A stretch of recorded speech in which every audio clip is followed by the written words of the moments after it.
From the title, you might be thinking that I do not like Thor Ragnarok, but you're wrong. I love Thor Ragnarok. Is it perfect or a masterpiece? No, but it's a film where I had so much fun, and that's okay. I love the characters, the style, and the improvisational nature of the performances. They were great. Now, as stated in the title, you're right to think that I only have one problem with this movie. But no, I think it's a flawed movie, definitely, and it has some issues. But there's one issue, and it's about the structure of the film. I love the movie as it is, and this minor problem I have isn't the type of thing that if you change one small thing about it, the entire movie becomes a masterpiece. But I'm making this video because I think it is an interesting case, and hopefully you and I can learn something from. I'm also going to be talking about The Dark Knight here to give us an idea of how to execute structure perfectly. The first act of Ragnarok is great. Thor stops Surtur and it's a setup for the actual Ragnarok to take place.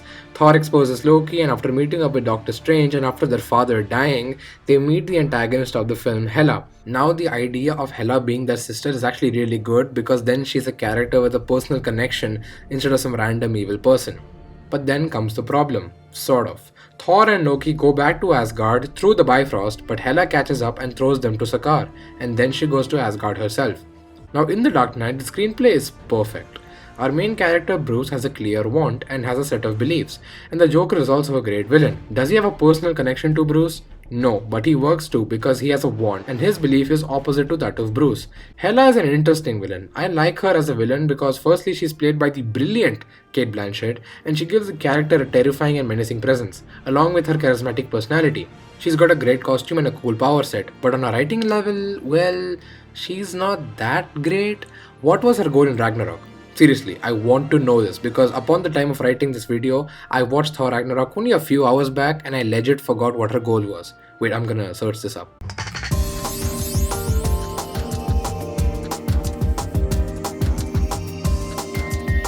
Oh yeah, rule Asgard. In The Dark Knight, the Joker is competing for the same goal Batman is. They both have a vision for what they want Gotham to be. Batman wants order and Joker is striving for chaos. they have a somewhat similar goal, but they have an opposite way of achieving it. The Joker is also trying to prove something. Everything he does is purposeful to what he's trying to prove. He believes that deep down, when tested to the limit, everyone is as ugly as him. Everyone is corrupt, and his actions are all in service of that belief. He kills Rachel knowing that it would break Harvey. He's a great villain because he reveals something within society that they suppress. His presence affects the plot and the characters. The problem with Ragnarok is that Thor and Loki are hanging out in Sakaar, so basically whatever Hela does in Asgard doesn't affect them, because they're literally on another planet. Also because Hela's goal is so bland and typical, whenever the film cuts back to the Asgard scenes, I didn't really care much. All the bits in Sakaar I loved because it's so wacky and unique and we learn more about the characters. But since Hela's want is so boring, I just wasn't that interested.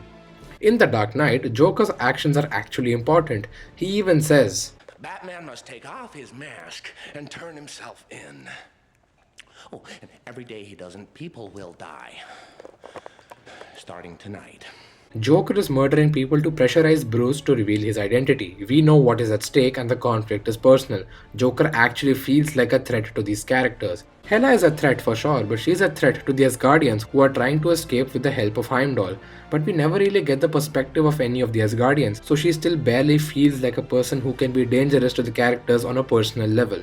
And she can't even affect Thor, Loki, Valkyrie, and Hulk because, well, they're on a completely different planet, which is why the ending is fantastic. All the characters are on Asgard, and so now Hela's actions can actually influence the protagonist. But it's kind of weird because, it's too late now, it's the climax. Believe it or not, many of the Dark Knight's favorite scenes have Joker in them, and Joker isn't even in the film for that long, but it still feels like his presence is there because whenever we see the other characters, we know that Joker's beliefs and choices have forced them and has challenged their beliefs in some way. There's actual internal and philosophical conflict, which is why the script is great. Meanwhile, Hela's conflict is simply rule Asgard. Now, the conflict isn't at all bad or terrible. Since she is the sister of Thor, her character can be used to let us know about Odin.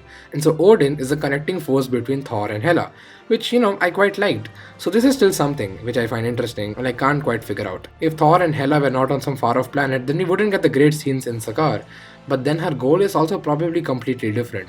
So instead of this being a video about why Ragnarok sucks, which it doesn't, I see this more as a beginning of a conversation of how villains work in a story, about their motivations and how the hero villain dynamic is written in these comic book movies, or just movies in general.